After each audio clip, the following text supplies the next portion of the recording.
ఇప్పుడు మన యొక్క సిరీస్లో గ్రేట్ ట్రిబ్యులేషన్ మహాశ్రమ కాలము యొక్క సిరీస్లో 4వ భాగాన్ని చూస్తూ ఉన్నాం. సో ఇప్పుడు మనం చూసే ఈ 4వ భాగములో 2వ అర్ధభాగము అంటే సెకండ్ 3.5 yearsలో ఏం జరగబోతుంది అన్నది మనము చూస్తాము. ఇప్పటి వరకు 7 ఏళ్ల మహాశ్రమ కాలానికి ముందు జరిగే సంగతులు ఏమిటి అన్నది చూశాం. ఆ తర్వాత 7 ఏళ్ల శ్రమకాలము ప్రారంభంలో ఏం జరుగుతుందో చూశాము. ఆ తర్వాత ఆ 3.5 సంవత్సరాలు ఏం జరుగుతాయో చూశాము, నేర్చుకున్నాం. తర్వాత 3వ భాగములో మనము మొదటి అర్ధభాగము మధ్యలో ఏం జరుగుతుంది అనే విషయాన్ని చూశాం. ఇప్పుడు మనము సెకండ్ హాఫ్లోకి ఎంటర్ అవుతున్నాం. నిజానికి మహాశ్రమ కాలము అనేది సెకండ్ హాఫే. మొదటి హాఫ్ దాన్ని మనము పెద్దగా శ్రమకాలం అని ఏం పిలవనవసరం లేదు, కానీ మనము 7 ఏళ్లలో ఉంది కనుక దాన్ని కూడా శ్రమకాలం అని అంటాం. ఈ 2వ అర్ధభాగంలోనే మహాశ్రమ ప్రారంభమవుతుంది. ఇక్కడ శ్రమ అన్నది క్రీస్తు విరోధి ప్రపంచమంతటినీ శ్రమ పెడుతూ ఉంటాడు. అలాగే దేవుడు కూడా శ్రమ పెడుతూ ఉంటాడు. సో 2 వైపుల నుంచి శ్రమ లోకానికి, మనుషులందరి మీదికి, భూమి మీదికి, ప్రకృతి మీదికి అన్ని రకాలుగా శ్రమ వస్తుంది. అందుకే దాన్ని మహాశ్రమ కాలము అన్నాం. సో మొదటిగా 2వ అర్ధభాగం ప్రారంభంలో ఏం జరుగుతుంది అంటే, మొదటి అర్ధభాగము యొక్క చివరిలో ఏం జరుగుతుందో 2వ అర్ధభాగం ప్రారంభము కూడా ఇంచుమించుగా అదే, అంటే దాంతోటే ప్రారంభమవుతుంది అని మనం ఒకసారి జ్ఞాపకం చేసుకుందాం. సో మొదటిది, క్రీస్తు విరోధి ఇశ్రాయేలీలతో చేసిన నిబంధన మీరుతాడు. దీన్ని చెప్పుకున్నాం, మనం ఇవన్నీ చెప్పుకున్నాం. సో దానియేలు 9:26-27 ప్రకారముగా క్రీస్తు విరోధి 7 ఏళ్ల శ్రమకాలం 70వ వారం ఇశ్రాయేలు ప్రజలతో నిబంధన చేస్తాడు. ఆ నిబంధనకు అనుగుణంగా దేవాలయాన్ని కట్టిస్తాడు. వాళ్ళ గురించిన కేర్ అతడే తీసుకుంటాడు. ఆ తర్వాత సెకండ్ 3.5 years ప్రారంభమవగానే ఈ క్రీస్తు విరోధి నాశన పాత్రుడని, హేయమైన వాడని ఇశ్రాయేలు ప్రజలు అర్థం చేసుకుంటారు. ఎందుకంటే బలులు నాపేస్తాడు. తర్వాత దేవాలయంలో హేయమైన దానిని నిలవబెడతాడు. ఇవన్నీ కూడా మనం చదివాము ఆల్రెడీ పోయిన సెషన్లో. అందుకని వితౌట్ వేస్టింగ్ టైం నేను ముందుకు వెళ్ళిపోతాను. అనగా తన యొక్క ప్రతిమను నిలబెడతాడు. 4వదిగా ఈ అబద్ధ ప్రవక్త భూమిలో నుంచి ఇచ్చినటువంటి మరొక క్రూర మృగము, ఒక గొర్రె పిల్ల లాగా వస్తాడు. 2 కొమ్ములు ఉంటాయి. అవంతా కూడా మనము చూశాం అక్కడ. సో ఈ వ్యక్తి గురించి ఇక్కడ ఏం రాయబడిందంటే, ముఖ్యంగా 13వ అధ్యాయం ప్రకటన 14-15 వచనాలు. కత్తి దెబ్బ తినియు బ్రతికిన ఈ క్రూర మృగమునకు ప్రతిమను చేయవలనని అది భూనివాసులతో చెప్పుచు, ఆ మృగము ఎదుట తనకు ఇయ్యబడిన సూచనల వలన భూనివాసులను మోసపుచ్చుచున్నది. మరియు ఆ మృగము యొక్క ప్రతిమ మాట్లాడునట్లును, ఆ మృగము యొక్క ప్రతిమకు నమస్కారము చేయని వారిని హతము చేయునట్లును, ఆ మృగము యొక్క ప్రతిమకు ప్రాణమిచ్చుటకై దానికి అధికారము ఇయ్యబడెను. సో ప్రతిమకు ప్రాణం రావడం గ్రేటెస్ట్ మిరకిల్, మహా గొప్ప అద్భుతం ఇది. సో ప్రజలందరూ కూడా ఆరాధించడం ప్రారంభిస్తారు. ఇక్కడ అబద్ధ మతాన్ని అప్పటికే నిర్మూలన చేశాడు. సో అన్ని మతాలని తీసేసి నేనే దేవుణ్ణి, నన్ను ఆరాధించండి, ఇంకెవరు కాదు. ఎవరు ఏ మతంలో ఉన్నవారైనా వాళ్ళ దేవుళ్ళని మర్చిపోవాల్సిందే. ఇక ఐ ఆమ్ గాడ్. సో ఈ అబద్ధ ప్రవక్త ఆరాధించమని అందరినీ బలవంతం చేస్తూ ఉంటాడు. అప్పుడు ఇశ్రాయేలు ప్రజలు తెలుసుకుంటారు వాడు నాశన పాత్రుడు, హేయమైన వాడని. వాళ్ళు ఎదురు తిరుగుతారు. వెంటనే క్రూర మృగము ఇశ్రాయేలు ప్రజలను శ్రమ పెట్టడము ప్రారంభిస్తాడు. ఇది మనం 12లో చూస్తాం. చూడండి, 12:6లో ఆ స్త్రీ అరణ్యమునకు పారిపోయెను. అచ్చట వారు 1260 దినములు ఆమెను పోషించవలనని దేవుడు ఆమెకు ఒక స్థలమును సిద్ధపరచెను. సో ఈ యొక్క స్త్రీని వాడు శ్రమ పెడతాడు. అనగా ఈ స్త్రీ ఇశ్రాయేలు జాతికి సాదృశ్యంగా ఉంది.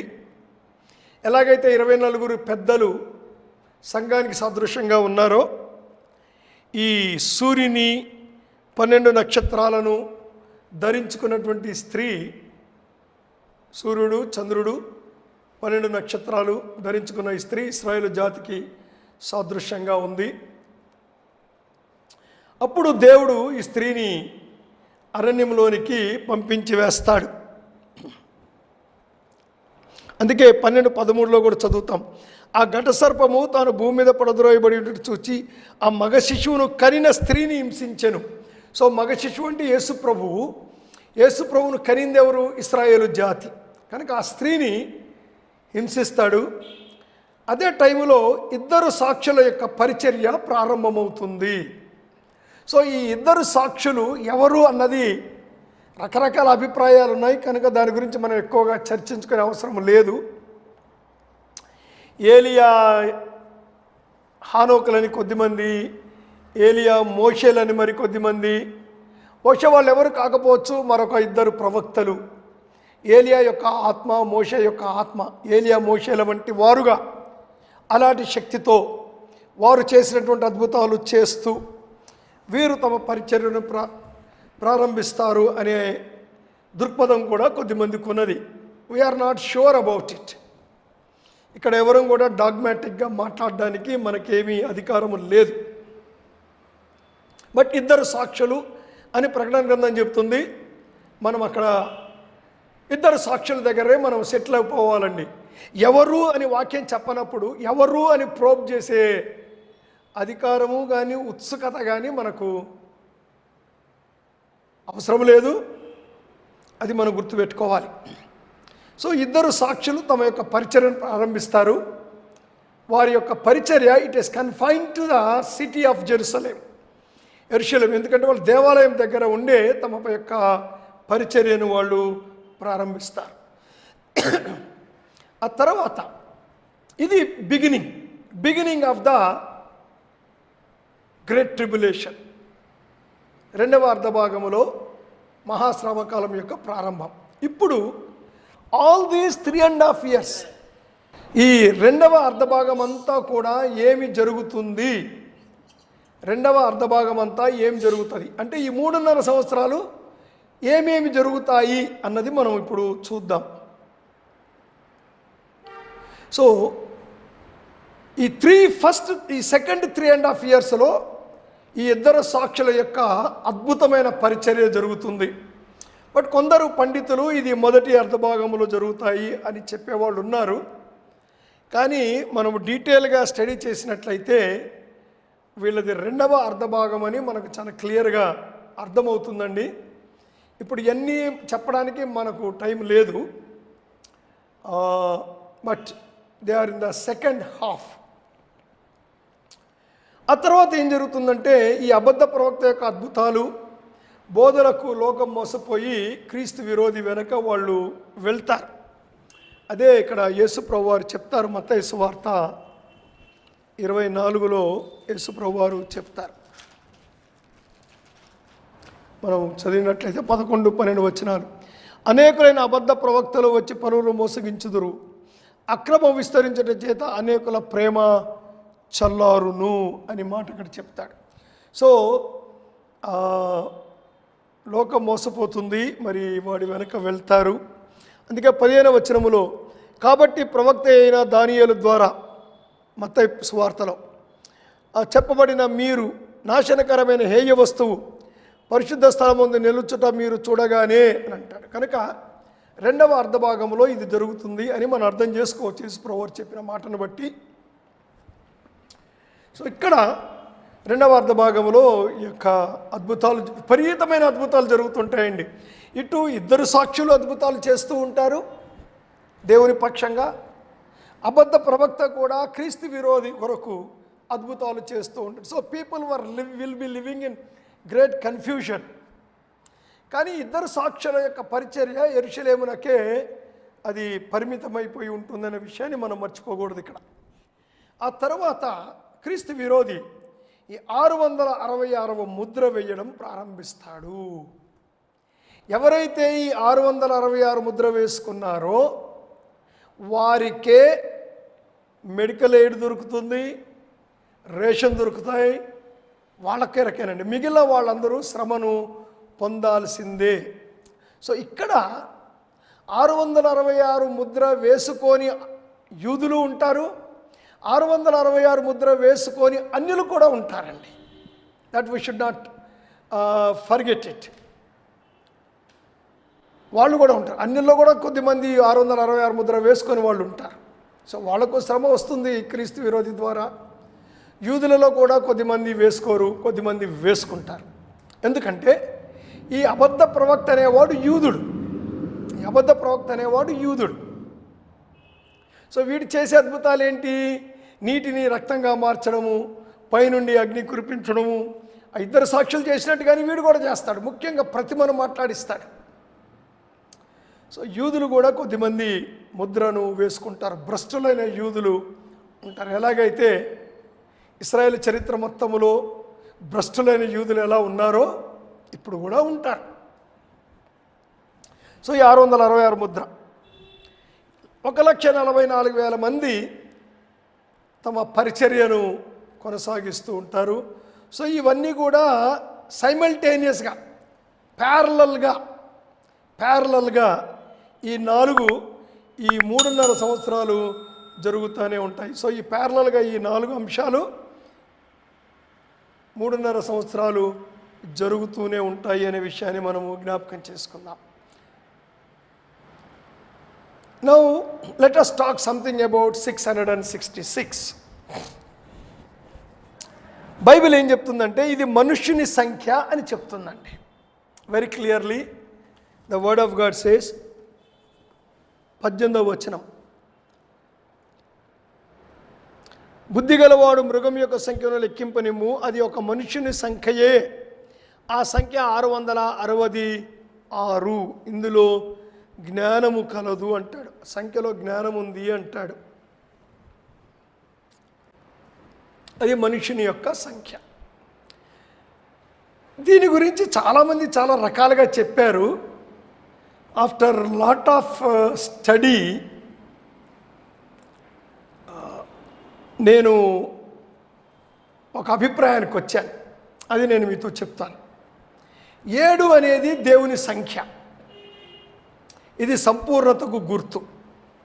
6 7 కంటే 1 తక్కువ, ఇది మనుషుని గుర్తు.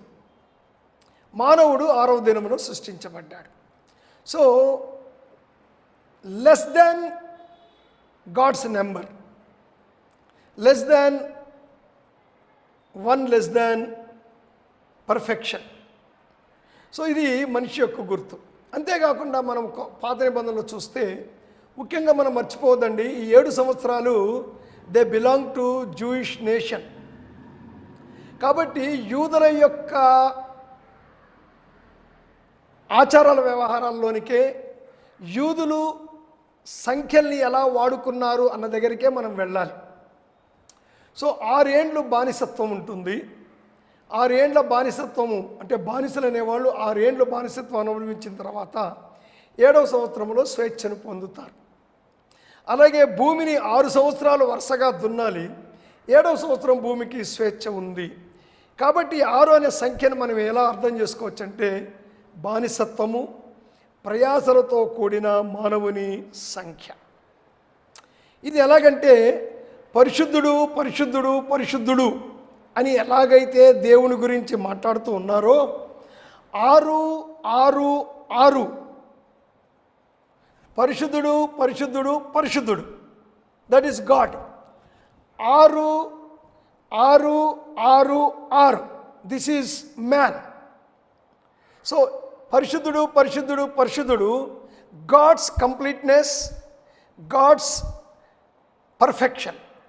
666 మ్యాన్స్ కంప్లీట్నెస్, భ్రష్టత్వం యొక్క పర్ఫెక్షన్. సో ఈ 7 సంవత్సరము కాలంలో భ్రష్టత్వము తారస్థాయికి చేరిపోతుందండి. కనుక మనము దాన్ని దేవుడు 3 పరిశుద్ధుడు, మానవుడు 3 భ్రష్టుడు అనే విషయాన్ని మనం అర్థం చేసుకోవచ్చు. కనుక బహుశా this is talking about the ripening of apostasy, భ్రష్టత్వం యొక్క పరిపక్వతగా మనం చూడవచ్చు. అలాగే అక్షరాలకు సంఖ్యల విలువలనిచ్చి అక్షరాలు లెక్కించడం ద్వారా విలువను కనుగొనే పద్ధతిను గెమెట్రియా అంటారు. ఇదొక science, gematria. Not numerology, but it is gematria. Oklahoma పట్టణంలో the prophecy in the news అనే ఒక మినిస్ట్రీ ఉంది. ఈ సంస్థ యొక్క వ్యవస్థాపక director reverend Jerry R Church. ఈయన 666 మీద ఎంతో రీసెర్చ్ చేశాడు. ఆయన రీసెర్చ్ ప్రకారము ఏంటంటే, ఇప్పుడు సౌత్ ఇరాక్, ఒకప్పుడు అది పాతకాలంలో ఏంటంటే సుమేరియన్ నాగరికత, ద ఓల్డెస్ట్ సివిలైజేషన్ ఈ సుమేరియన్ సివిలైజేషన్. సో ఈ నోవహు ఈ నాగరికతకు చెందినవాడు. సో వారి సంఖ్యామానం 6పై ఆధారపడి ఉండేది. ప్రస్తుతం మన సంఖ్యామానం 10. We follow decimal system, everything by 10 10 10. మనము 10 డెసిమల్ సిస్టమ్, 10 సంఖ్యామానం మనది. అయితే ఈ 10 సంఖ్యామానం రాకముందు 6 సంఖ్యామానం ఉండేదండి.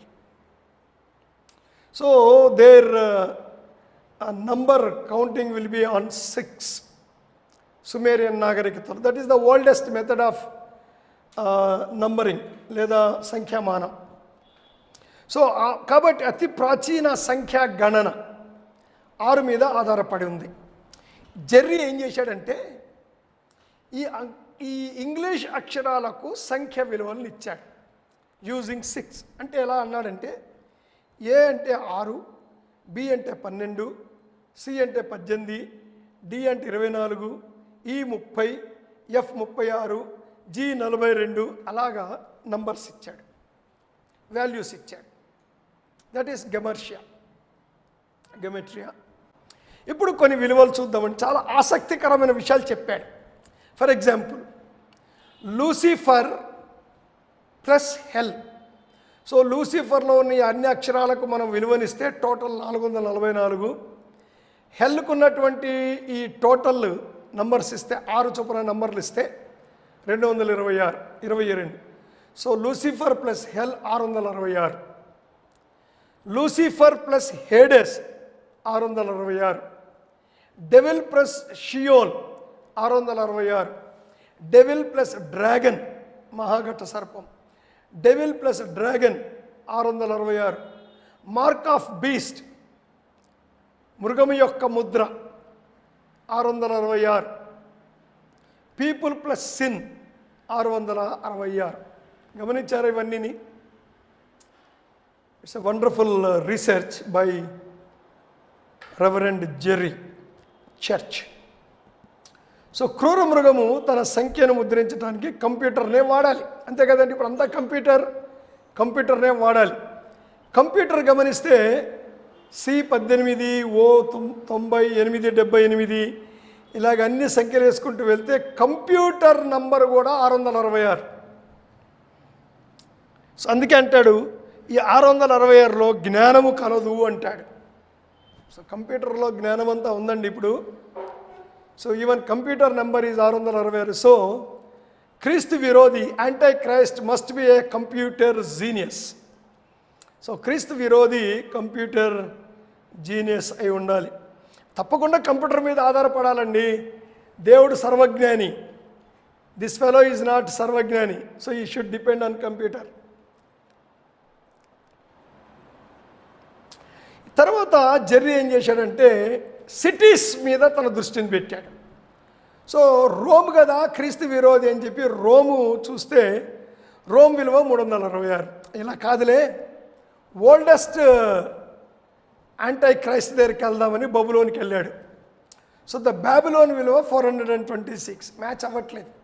ఇలాగ రీసెర్చ్ చేయగా న్యూయార్క్ దగ్గరకు వచ్చాడు.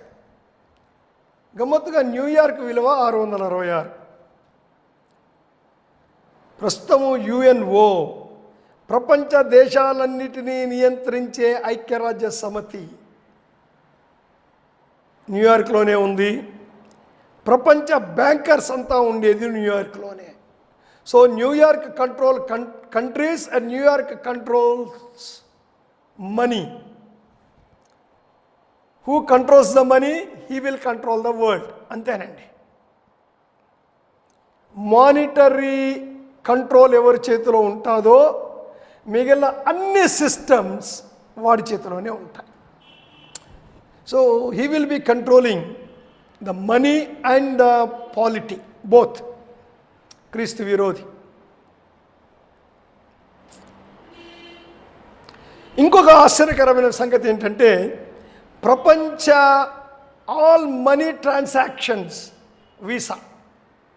Visa card. సో రోమన్ సంఖ్యల్లో 6ను విఐ అని రాస్తారు. అలాగే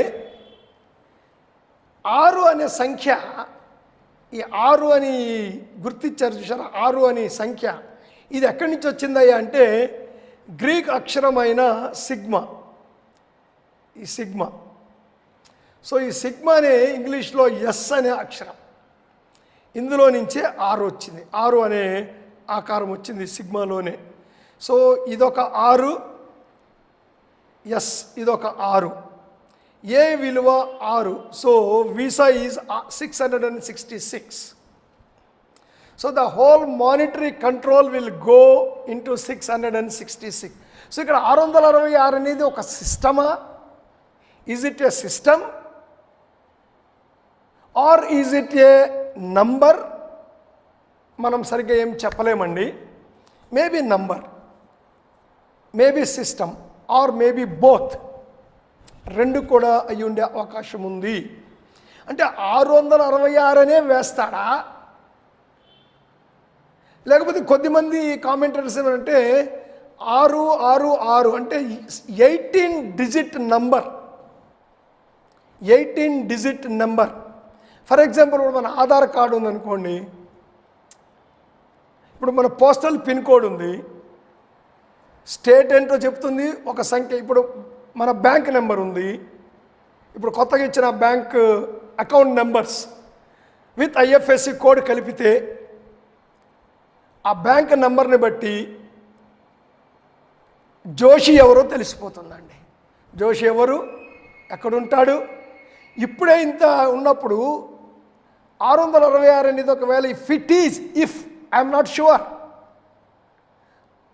18 డిజిట్. ఇప్పుడున్న బ్యాంక్ అకౌంట్ నెంబర్ 13 కదా,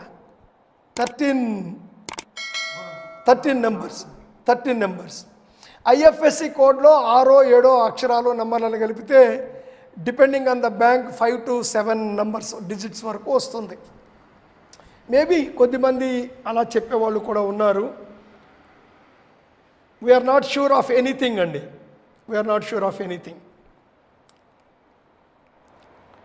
జేబీ స్మిత్ అనే మరొక ఆయన 666 గురించి ఆయన కొంత రీసెర్చ్. ఆయన ఏమంటాడంటే సీజర్ నీరో చక్రవర్తి, నీరో సీజర్ హెబ్రీలో రాస్తే ఇలా రాస్తారు. ఎందుకంటే హెబ్రీలో హల్లులే ఉంటాయి తప్ప అచ్చులు ఉండవు, only consonants. There are no vowels in Hebrew.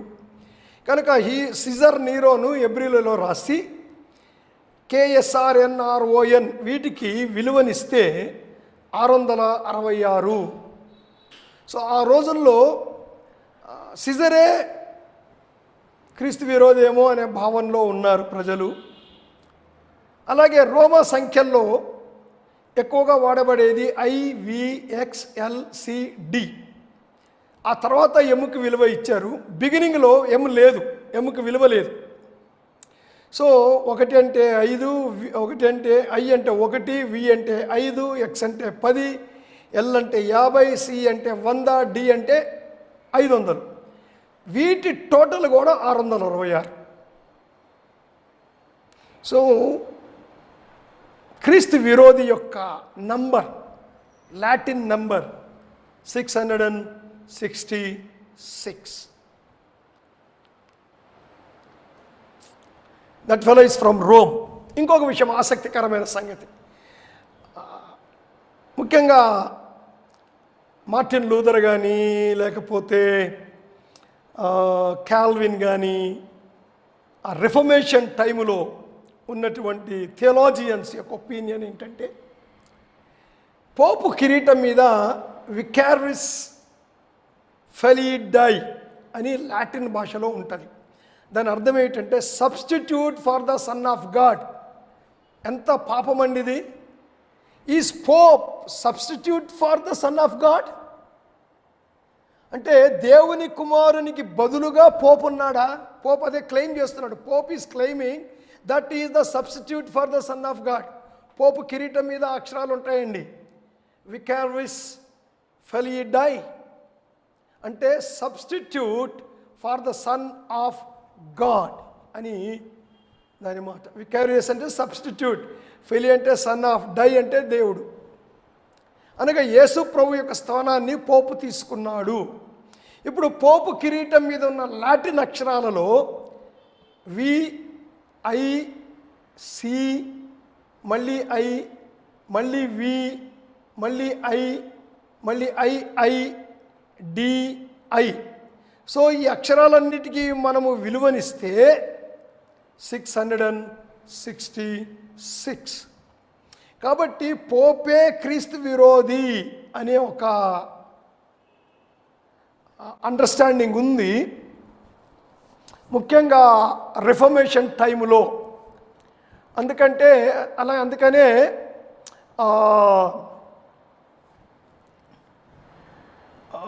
ఆ టైంలో ఉన్నటువంటి మార్టిన్ లూథర్ కానీ జాన్ కాల్విన్ కానీ వీళ్ళెవరు కూడా 7 ఏళ్ల పరిపాలనని, అంటే అది భూమి మీద 1000 ఏళ్ళు నిజంగా జరుగుతుందని వాళ్ళు అంగీకరించలేదండి.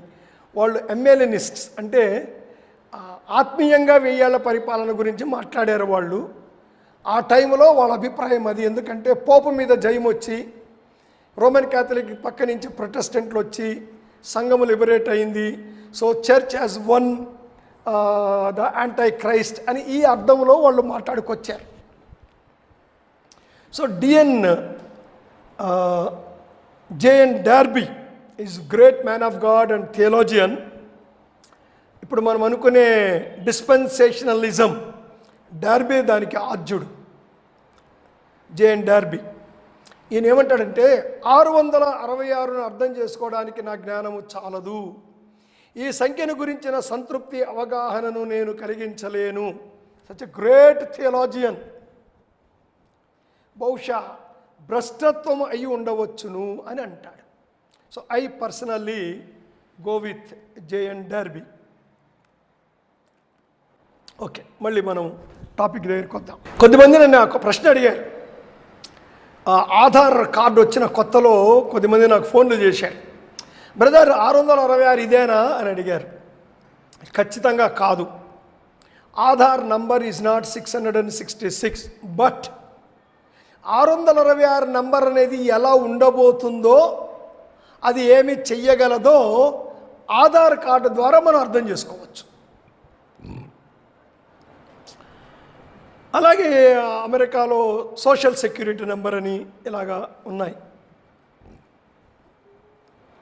ఆ తర్వాత ఏం జరుగుతుందంటే యెరూషలేము పట్టణము అన్యజనుల చేత త్రక్కబడుతుంది. సో యెరూషలేము పట్టణము యూదులు మాత్రమే ఉండే పట్టణము. అన్యజనులు అంటే రోము నుంచి క్రీస్తు విరోధి వెస్ట్రన్ ఫెడరేషన్, మనము పోయిన క్లాస్లో చెప్పుకున్నాం. సో వాడు తన అన్య సైన్యాన్ని తీసుకొని వచ్చి యెరూషలేములో ఉంటాడు. అప్పుడు ఇశ్రాయేల్ ప్రజలు శ్రమ పెట్టబడతారు. ఇదంతా కూడా మనము ఆల్రెడీ చూశాము. సో ఇశ్రాయేలు శేషము 1260 దినాలు. 1260 దినాలన్నా 42 నెలలన్నా 3.5 సంవత్సరాలన్నా సేమ్. ముఖ్యంగా 1260 అనే మాట సంఖ్య ఉపయోగించబడిన, 42 నెలలు అనే సంఖ్య ఉపయోగించబడిన, ఇది పర్టికులర్గా రెండవ అర్ధభాగాన్ని గురించి మాత్రమే మాట్లాడుతూ ఉన్నటువంటిది అని మనం అర్థం చేసుకోవాలండి. దేవుని రాజ్య సువార్త ప్రకటించబడుతుంది. బాగా గమనించండి, నేను మత్తయి సువార్త 24లో నుంచి ఒక మాట చదువుతాను. యేసుప్రభు వారు 24-25 అధ్యాయాలు 7 ఏళ్ల శ్రమకాలానికి సంబంధించిన అధ్యాయాలు. మత్తయి 24:14, మరియు ఈ రాజ్య సువార్త సకల జనములకు సాక్షార్థమై లోకమందంతటను ప్రకటించబడును, అటు తర్వాత అంతము వచ్చును. కొద్దిమంది ఏమంటున్నారంటే, మనం బాగా సువార్త ప్రకటించాలండి, సెకండ్ కమింగ్ ఎందుకు ఆలస్యం అవుతుందంటే ఇంకా అందరికి సువార్త అందలేదు కాబట్టి. ఇప్పుడు మనము ప్రకటించే సువార్తకు ఏమండి, రాజ్య సువార్తకు చాలా తేడా ఉంది. We are preaching salvation by grace. ఇది రక్షణ సువార్త. Anybody can be get saved and go to heaven. రాజ్య సువార్త అనేది ఏమిటంటే, భూమి మీద దేవుడు అబ్రహాముకు వాగ్దానము చేసినటువంటిది, నిబంధన చేసినటువంటిది, ఇర్మియాతో నిబంధన చేసినటువంటిది, దావీదుతో నిబంధన చేసినటువంటి భూమి మీద ఏర్పాటు చెయ్యబడబోయే దేవుని రాజ్యము, ద కింగ్డమ్ ఆఫ్ గాడ్. అదే మత్తయి కింగ్డమ్ ఆఫ్ హెవెన్ అంటాడు, పరలోక రాజ్యమని. అదే దానిని లూకా కింగ్డమ్ ఆఫ్ గాడ్ అంటాడు, దేవుని రాజ్యమని. Both are same. మనము మాట్లాడేది రక్షణ సువార్త. అంటే భూమి మీద 1000 ఏళ్ల పరిపాలనలోనికి మీరు ప్రవేశిస్తారు కనుక యేసుప్రభువుని నమ్ముకోండి అని మనం చెప్పట్లేదండి. యేసుప్రభువుని నమ్ముకోవడం ద్వారా పరలోకానికి వెళ్తాము, నరకము నుంచి తప్పించుకుంటాము. అది మనం ప్రకటిస్తున్న సువార్త. యోహాను ప్రకటించాడు, దేవుని రాజ్యం సమీపించి ఉన్నది, పరలోక రాజ్యము సమీపించి ఉన్నది. లూకా దేవుని రాజ్యం అంటాడు, మత్తయి పరలోక రాజ్యం అంటాడు. యేసుప్రభు ప్రకటించాడు, దేవుని రాజ్యం సమీపించి ఉన్నది, పరలోక రాజ్యం సమీపించి ఉన్నది. వాళ్ళు సో యేసుప్రభు ఒక మాట అన్నాడు, దేవుని రాజ్యం మీ మధ్య ఉన్నది అన్నాడు. ఎక్కడుందయ్యా? ఇదిగో రాజు మీ మధ్యలో ఉన్నాడు. రాజు ఎక్కడుంటే రాజ్యం ఎక్కడుంటుంది? ఒకవేళ యూదులు యేసుప్రభుని సిలువ వేయకుండా నమ్ముకొని ఉంటే 1000 ఏళ్ల పరిపాలన ప్రారంభం కావాల్సిందే. కానీ దేవుని ప్రణాళిక వేరుగా ఉందండి. అన్యులమైన మనం రక్షించబడాలి కనుక వాళ్ళకి కఠిన హృదయం కలిగించాడు, వాళ్ళు యేసుప్రభుని సిలువ వేశారు. సో భూమి మీద ఏర్పాటు చేయబడే దేవుని రాజ్యము పోస్ట్ పోన్ అయ్యింది. సంఘం ఎత్తబడేంత వరకు అది రాదు. మనం ఎత్తబడిన తర్వాత ఇప్పుడు మళ్ళీ దేవుని రాజ్య సువార్త ప్రకటించబడాలి. ఆ రాజ్య సువార్త ప్రకటించబడ్డానికే దేవుడు 7 ఏళ్ళు పెట్టాడు. అదొక విషయం, అదొక కారణం 7 ఏళ్ల కొరకు. అందుకే దానియేలు ప్రవచించినట్టుగా 70వ వారాన్ని దేవుడు పక్కకి రిజర్వ్ చేసి పెట్టాడు, 7 ఏళ్ళని. ఇప్పుడు ఇక్కడ దేవుని రాజ్య సువార్త ప్రకటించబడుతుంది. ప్రకటన గ్రంథము 14వ అధ్యాయం 16వ వచనం చదువుతున్నాను.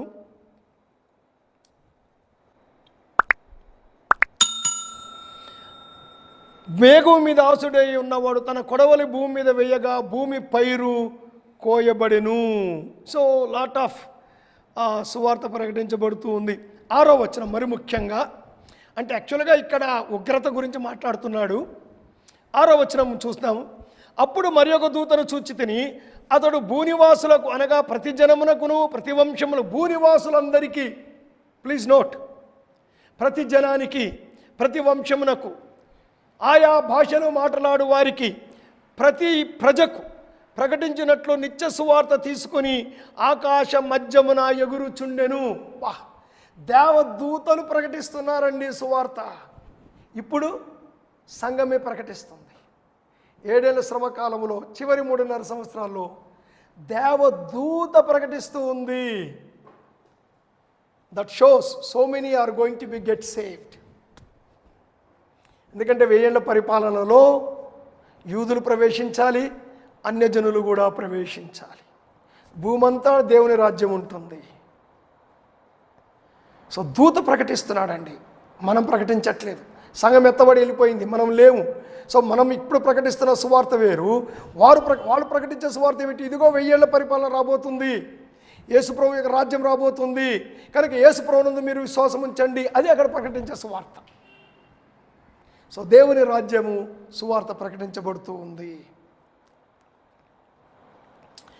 రెండవ అర్ధభాగములో జరిగే సంఘటనలు అంటే క్రొనాలజికల్ ఆర్డర్లో. సో 7 బూరలు ఊదబడతాయి. బూర తర్వాత బూర ఊదుతూ వెళ్తారు. సో మొదటి బూర ఊదినప్పుడు వడగండ్లు, అగ్ని, వర్షం అనగా దేవుని దగ్గర నుంచి డైరెక్ట్గా, అంటే మొదటి 2వ 3.5 సంవత్సరాలు ప్రారంభించబడమే మొదటి బూరతో ప్రారంభించబడతాయి. ఇవన్నీ జరుగుతూనే ఉంటాయి. బూరలు మాత్రము 1వ బూర తర్వాత 2వ బూర, 2వ బూర తర్వాత 3వ బూర, 3వ బూర అట్లాగనమాట. సో వడగండ్లు, అగ్ని, రక్తము. సో అప్పుడు పచ్చగడ్డి గాలిపోయింది ఏమండి, చెట్లన్నీ. సో చెట్ల మీద పడింది.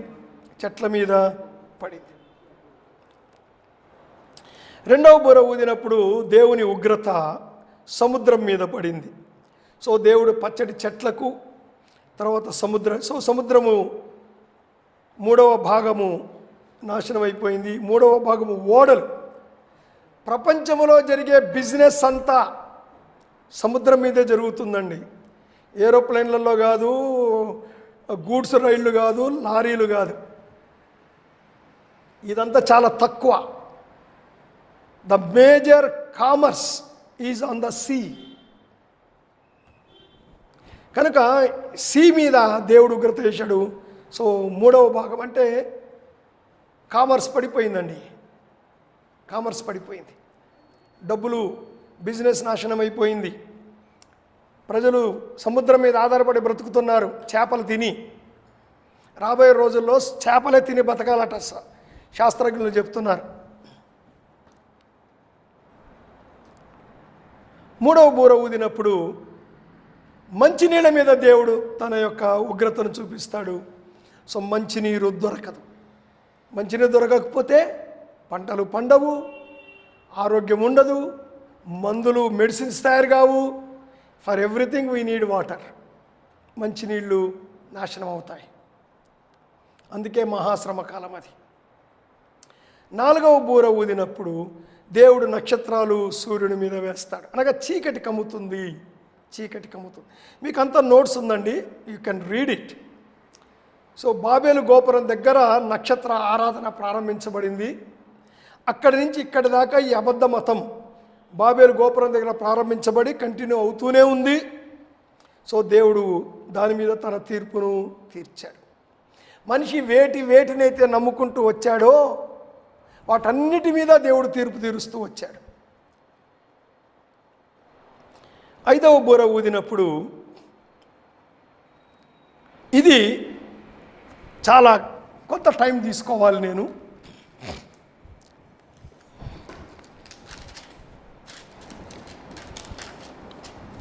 ఐదవ బూర ఊదినప్పుడు ఏం జరుగుతుందంటే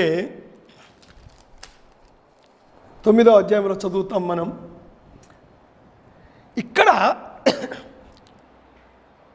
అయ్యో అయ్యో అయ్యో అయ్యో అంటే దూతలే అయ్యో అన్నాయంటే ఎటువంటి గొప్ప శ్రమ. 5వ బూర ఒక అయ్యో, 6వ బూర ఒక అయ్యో, 7వ బూర ఒక అయ్యో. 7వ బూరలో 7 పాత్రలు, అంటే 7 పాత్రలు అయ్యో. 3వ అయ్యో. చాలా భయంకరమైన శ్రమ.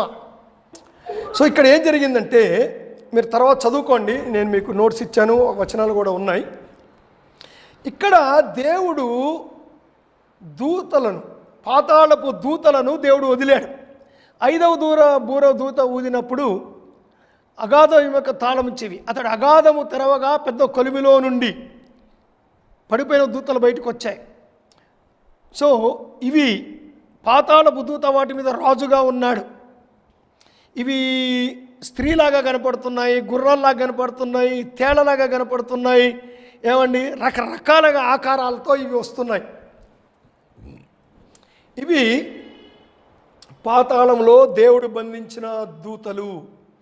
అనేకమైన దూతలు భూమి మీద పడిపోయాయి. కొన్ని దూతలను దేవుడు భూమి మీద స్వేచ్ఛగా వదిలిపెట్టాడు. ఆ పడిపోయిన దూతలే దయ్యాలు. అందరినీ మోసగిస్తూ ఉన్నారు. ఏమనుకోకండి నేను ఈ మాట చెప్తున్నందుకు. చాలామంది ఇదిగో బంధిస్తున్నాను యేసు నామములో అంటే మనం దేవుడే వాటిని బంధించకుండా భూమి మీద వదిలిపెడితే నువ్వు నేనెవరయ్యా బంధించడానికి వాటిని? నువ్వు బంధిస్తే అవి బంధించబడతాయి. లేదు బ్రదర్, దేవుని శక్తి నా దగ్గర ఉంది. దేవుడే బంధించలేదయ్యా. Please understand this. Stop such nonsense. దేవుడే బంధించలేదు. కొన్నిటిని బంధించాడు, కొన్నిటిని విప్పి వదిలిపెట్టాడు. అవి తిరుగుతూనే ఉంటాయి భూమి మీద, మనమేం బంధించలేం. కానీ బంధించిన దూతలు చాలా భయంకరమైనవి. అంటే ఇప్పుడు స్వేచ్ఛగా తిరుగుతున్న ఈ దయ్యాల కన్నా ఎన్నో రెట్లు దుర్మార్గము, క్రూరత్వము, శక్తి కలిగినటువంటివి ఈ పడిపోయిన దూతలు. దేవుడు వాటిని వదులుతాడు. ఇవట 5 నెలలు, 5వ వచనంలో ఉంది 9వ అధ్యాయం. 5 నెలలు, కానీ అవి ఎవరిని చంపవు. 5 నెలలు మనుషుల్ని బాధిస్తాయి. ఆ తర్వాత 6వ దూత ఊతాడు. ఈ 6వ దూత ఏమిటంటే ఇవి కూడా బంధించబడిన దయ్యాల ఆత్మలే. 20 కోట్ల దురాత్మల సైన్యం. దేవుడు డెఫినెట్ నెంబర్ని పెట్టాడు, వీటిని దాచిపెట్టాడు. 7వ శ్రమ కాలంలో వీటిని విప్పుతాడు బయటికి. సో 5వ బుర్ర వచ్చాయి, అవి వెళ్ళిపోతాయి. మళ్ళీ ఇవి వస్తాయి, ఇవి కూడా వెళ్ళిపోతాయి. అప్పుడు మనిషి ఏం చెప్తాడో తెలుసండి, ఇవి ఏలియన్స్, మేము యుద్ధం చేశాము, చూసావా, చివరికి మనమే జయించాం, వెళ్ళిపోయినాయి చూడండి, ఇవన్నీ ఏలియన్స్ వెళ్ళిపోయాయి అని చెప్పుకుంటారు. సో మనిషి మారు మనసు పొందడండి. చాలామంది మారు మనసు పొందారు. ఎందుకంటే వాళ్ళు అనుకుంటారు ఏలియన్స్ మనం యుద్ధం చేశాము, గెలిచాము అని అనుకుంటారు వాళ్ళు. అంతమందు ఏమి జరుగుతుంది? అంతమందు ఏమి జరుగుతుంది? అంతమందు పాత్రలు కుమ్మరించబడతాయి. ఈ పాత్రలు కుమ్మరించబడడానికి నేను అనుకుంటానండి, నేను చేసిన స్టడీని బట్టి ఒక 3-4 నెలలు లేదా 6 నెలల్లో ఫటాఫట్ అయిపోతుందని అనిపిస్తుంది. ఎందుకంటే ద లాంగ్వేజ్ యూస్డ్. 16వ అధ్యాయము 2వ వచనంలో ఏముందంటే, అంతటా మొదటి దూత బయటికి వచ్చి తన పాత్రను భూమి మీద కుమ్మరింపగా, 2వ దూత తన పాత్రను సముద్రం మీద కుమ్మరింపగా, 3వ దూత తన పాత్రను నదుల మీద కుమ్మరింపగా. అలా ఉంది తెలుగులో. కానీ గ్రీకులో ఎలా ఉందో తెలుసండి. హా ప్రోటాస్, హా డిటరాస్, హా ట్రైటాస్, హా టెట్రాస్, హా పెంప్రోస్, హా హెక్టోస్, హా హెబెడోమాస్. అంటే అర్థం ఏంటంటే 1, 2, 3, 4 అదనమాట అండి. That's all. ప్రోటాస్ మొదటిది, 2వది, 3వది. అంటే మొదటి పాత్ర కుమ్మరించు అని చెప్పడానికి కూడా టైం లేదండి. 1ది, 2వది, 3వది, 4వది, 5వది, 6వది, 7వది. అది స్పీడ్ ఇక్కడ గ్రీక్ భాషలో ఉన్న speed. So it is going to be very fast, very very fast. చాలా వేగంగా కుమ్మరించబడతాయి. మహాశ్రమ. సో మొదటి పాత్ర దేవుడు మనుషుల మీద కుమ్మరించాడు. శరీరాల మీద చెడ్డ పుండ్లు పుట్టినాయి. అలాగే 2వ పాత్ర కుమ్మరించబడుతుంది. ఇది సముద్రం మీద. ఇందాక ఆల్రెడీ సముద్రము మళ్ళీ మిగిలింది. సో దుర్వాసన చేత మనుషులు సముద్ర వాణిజ్యం అంతా పాడైపోతుంది. ఇక్కడే 18వ అధ్యాయంలో చెప్పినట్టు ఆ పొలిటికల్ ఈ యొక్క మహాబబులోను కూలిపోయింది. మహాపట్టణము చదువుతాం. ఫైనాన్షియల్ బ్యాబిలోన్ కూలిపోతుంది ఇక్కడే. సో 3వ పాత్ర మంచినీళ్ళ మీద. సేమ్ బూరలు ఎలా వచ్చాయో పాత్రలు కూడా అలాగే వస్తాయి. అంటే మిగిలినది దేవుడు నాశనం చేసేస్తున్నాడు. మంచినీరు. 4వ పాత్ర తీవ్రమైన వేడి. మేబీ ఓజోన్ పొర చినిగి ఏమండి God will send the heat.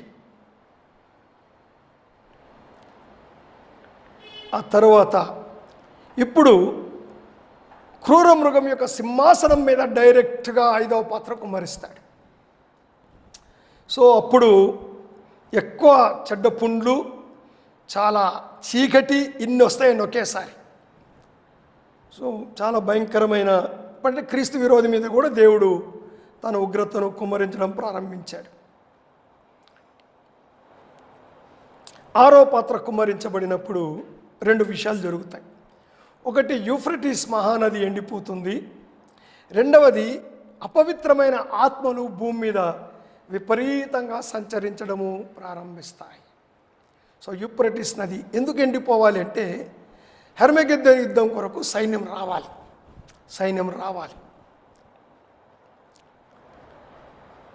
ఇప్పుడు ఏం జరుగుతుందంటే 6వ పాత్ర కుమ్మరించబడిన తర్వాత హెర్మగెద్దోను యుద్ధం కొరకు భూరాజ్యాలు సిద్ధమవుతాయి. అదే ప్రకటన 16:14. 6వ దూత తన పాత్రను యూఫ్రటీస్ అనే మహానది మీద కుమ్మరింపగా తూర్పు నుండి వచ్చి రాజులకు మార్గము సిద్ధపరిచినట్లు దాని నీళ్లు ఎండిపోయెను.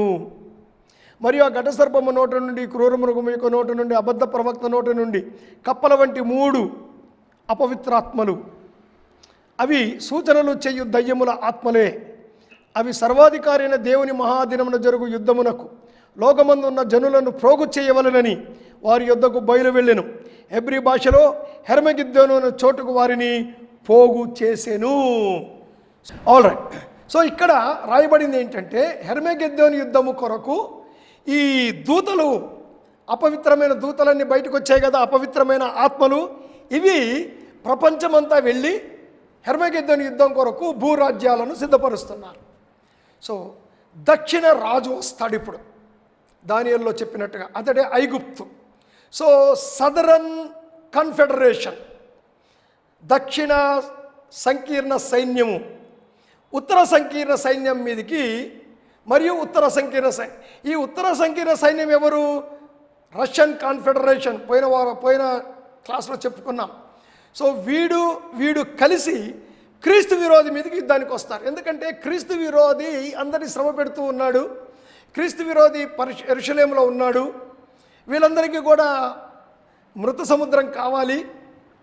సో క్రీస్తు విరోధి మీదకి, యాక్చువల్గా war is against antichrist. అది బిగినింగ్ ఆఫ్ ద వార్. అది ఆ టైంలో ఈ క్రీస్తు విరోధి కూడా పాలస్తీనాలోనికి ప్రవేశిస్తాడు. That is western confederation. So southern confederation, northern confederation and the western confederation. వీళ్ళు ఏం చేస్తారంటే ఐగుప్తు, లిబియా, ఇథియోపియాలను ఓడిస్తారు. అప్పుడు ఏం జరుగుతుందంటే ఈస్టర్న్ కాన్ఫెడరేషన్, అంటే చైనా అండ్ జపాన్. కొద్దిమంది కామెంటేటర్స్ ఏమంటారంటే ఇండియా ఉండకపోవచ్చు అంటారు.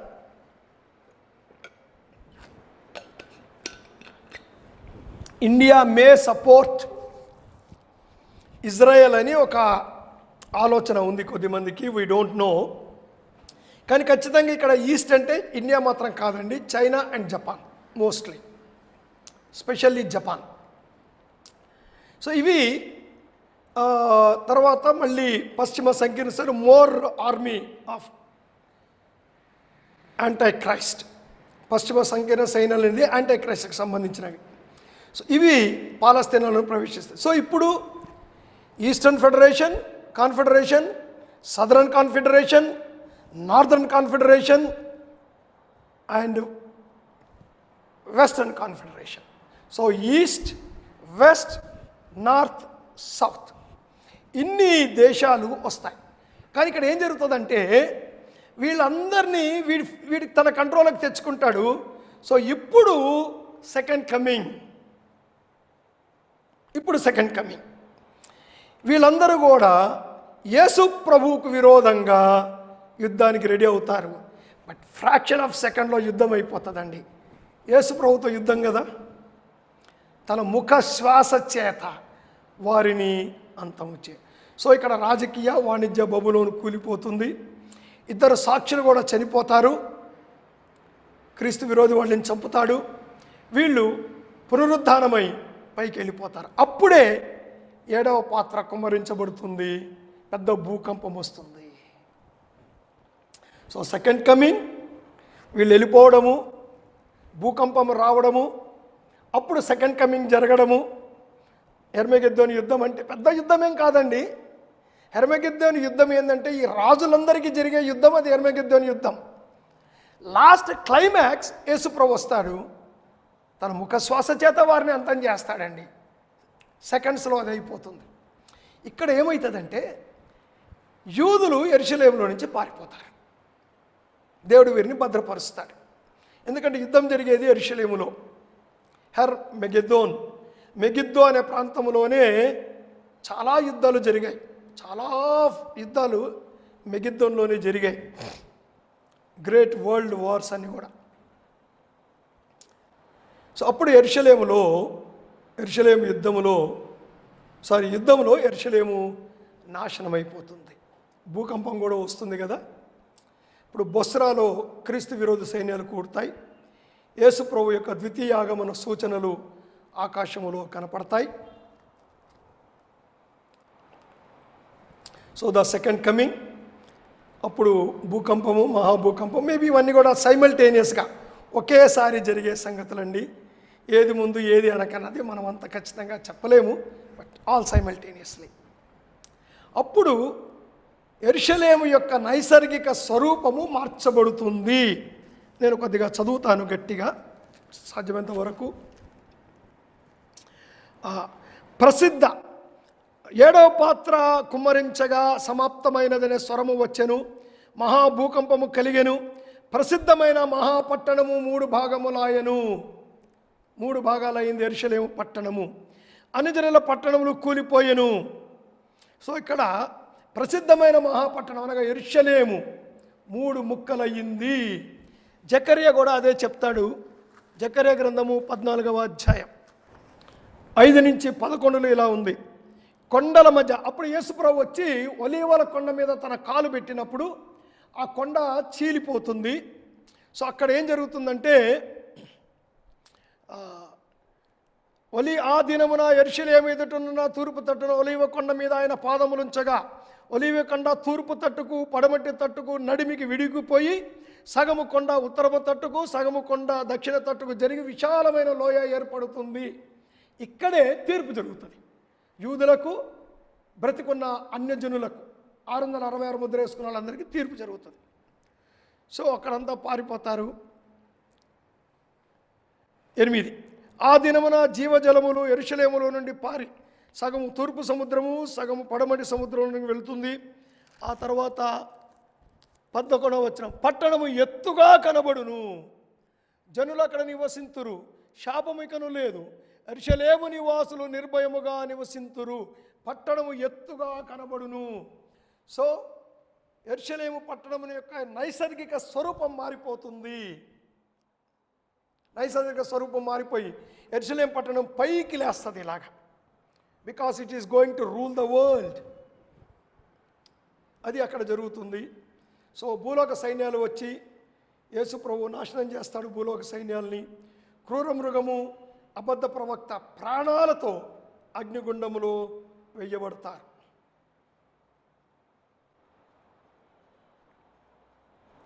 So this is the end of this. ఇప్పుడు వచ్చే వారము చివరి ఇది 1000 ఏళ్ల పరిపాలన అంటే ఏంటి, ఈ 2వ రాకడ తర్వాత ఏం జరగబోతుంది అన్నది నేను కొంత డీటెయిల్గా మాట్లాడతాను.